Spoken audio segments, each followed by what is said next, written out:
Who's taking the fear out of buying a used car? Stevenson. Stevenson Mazda Kia on Market Street. Get a lifetime warranty on 200 used cars, trucks, and SUVs, imports and domestics. Why buy anywhere else? Stevenson Mazda Kia.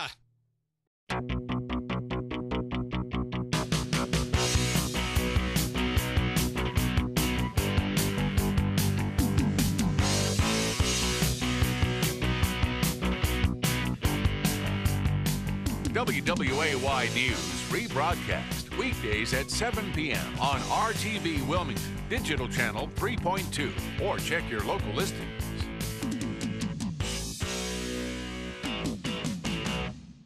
Truckloads of unclaimed used vehicles still owned by banks have been shipped to one location. Stevenson Mazda Kia on Market Street. It's a regional unclaimed inventory sell-off. Used cars with a lifetime warranty are priced thousands below auction prices.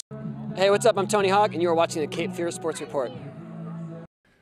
Welcome back to the Cape Fear Sports Report, driven by the Stevenson Automotive Group. We are inside Brogdon Hall, where it is quiet now. The New Hanover basketball season has ended after a tough loss Friday night. However, the tennis season is just starting. Let's head over across Market Street and check out the Port City Invitational.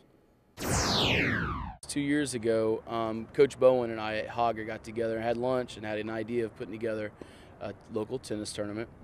And that's exactly what they did. The Port City Invitational featured 8 teams, including the 4 public Wilmington high schools, Cape Fear Academy, Raleigh Broughton, East Chapel Hill, and Myrtle Beach. The event featured some premier tennis, including James Cox of Broughton, who is the #2 player in the state. He'll head to UNC to play collegiately.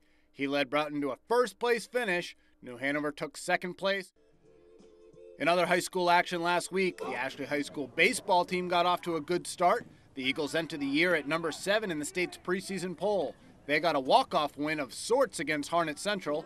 Up 6-0 with the bag stacked, Ashley draws a walk, forcing in a run, making it 7-0, which would be the final when they walked off the field. Ashley improved to 2-0 with a win over South Brunswick on Friday. Hoggard also picked up a win on Friday. They also improved to 2-0. They beat West Carteret 8-4. The first track and field competition was held Thursday night at a chilly Hoggard Stadium. The 4 Wilmington public high schools, South Brunswick and Jacksonville White Oak, were all in action. On the boys' side, Ashley ran away with first place. Stanley Broden won the high jump and the 300-meter hurdles for the Eagles, who won both long-distance relays as they edged White Oak for the top spot. The Wilmington area girls soccer teams are off to a good start. After their preseason jamboree last weekend, the games all counted during the week.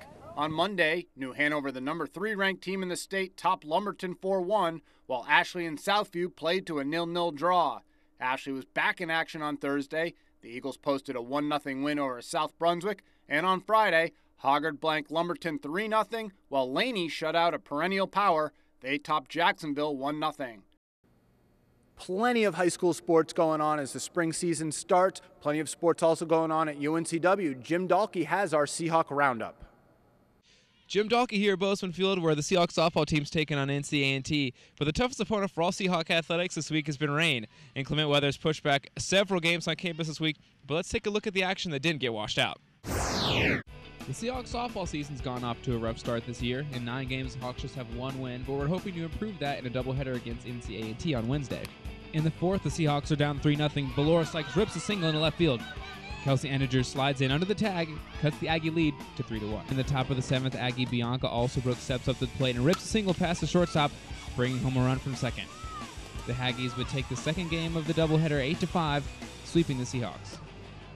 The Seahawks will next be home March 10th when they face Coastal Carolina for a doubleheader. The women's basketball team finished out their regular season on Wednesday with a familiar face on the sidelines.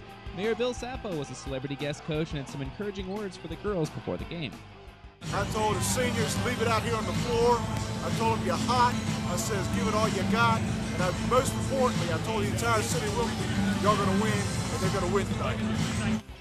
Early in the first half, Martha White catches the ball from Brittany Blackwell on the low block, turns around and finishes with the left hand.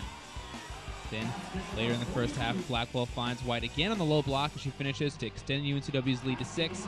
She had 12 points for the game. But the game was tight throughout the first half as Georgia State's Tiffany Anderson nails a jumper here. Georgia State took a 2-point lead into halftime.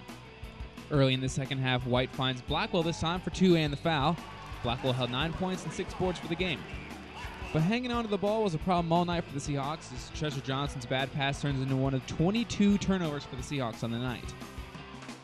But despite all the turnovers, the Seahawks had the game in reach for the most of the night. Here, Julian Finley bangs home a 3 from the wing. This cuts the Georgia State lead to just 7. Jump ahead to the last 30 seconds of the game, UNCW down 3. Georgia State pulls up for a jumper, a miss, loose ball, possibly over the back foul, not called. UNCW is now forced to foul. Georgia State would hit both free throws to extend the lead to 5. Then UNCW gets the ball back. Treasure Johnson steps up for 3. Bang, hits it. 10 seconds left. The Seahawks are just down 2. The Seahawks are going to need a steal. After a timeout, Georgia State has a full court inbounds pass. Looks for the open player, but fumbles the ball. Martha White picks up the steal, kicks it out to Johnson at the top of the key, throws it to Kristen Hanser in the corner, but she travels, turns it over. Probably should have called a timeout there.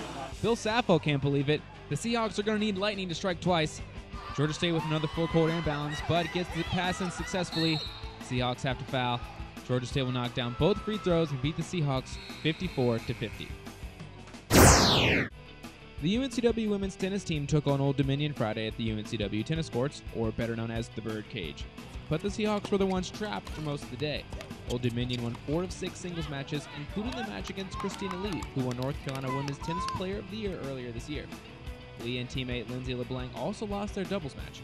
ODU won 2 of the 3 doubles matches for the day. That drops the Seahawks' record to 0-1 in conference and 4-3 overall. The Seahawks won't play another conference game until March 20th when they face Georgia State. The doubles team that did win for UNCW was the team of Hartley Collins and Chelsea Calais, who defeated ODU's Maria Sidik and Diana Ivanova 8-6. The Seahawks will have a busy spring break as they head down to Fort Lauderdale, Florida to face Nova Southeastern, and then they come back home to UNCW for games against NC March 13th. On the 14th, they play George Washington, and March 15th, they'll face Drake. Thanks, Jim. Stay tuned to the Cape Fear Sports Report. Coming up after the break, we're going to head over to Flytrap Downs and check in on the Cape Fear Rugby Club. You are watching the Cape Fear Sports Report, driven by the Stevenson Automotive Group.